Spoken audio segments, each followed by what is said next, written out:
Hello there and welcome to another one of these Lexical Lab 1-minute English videos. If you like this video, make sure you subscribe to our YouTube channel and check out our website www.lexicallab.com to find out more about our online courses. In one of my classes this week, I had a new student from Ukraine, and at the start of the lesson we were chatting and I was asking her what she does, where she works and so on. And she told me that most of the time she prepares students for IELTS, the IELTS exam. It's like a university entrance exam for lots of countries.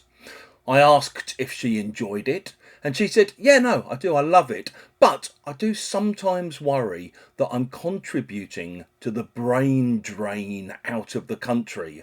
I'm helping people basically get the qualifications that might lead to them later leaving the country and finding better paid employment abroad.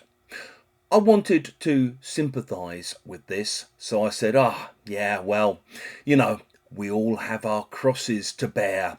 I mean, for me personally, I was still going to Russia right up until about 6 months before the full-scale invasion, and I still feel guilty about all of that.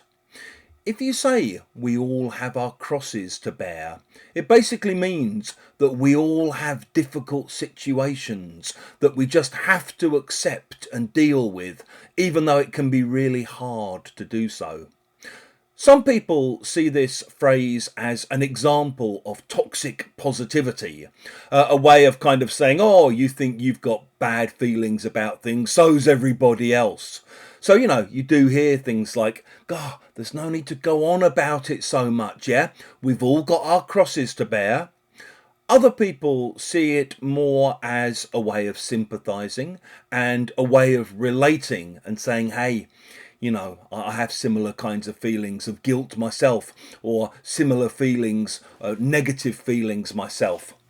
You also hear things like something a friend of mine told me recently, which was he's just kind of realised that his older brother has basically spent most of his life comparing his life to my friend's life, as though life was some kind of competition.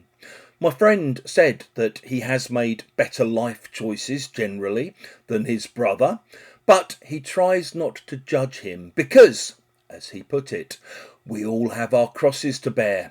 We've all got problems. We've all got things we feel bad about.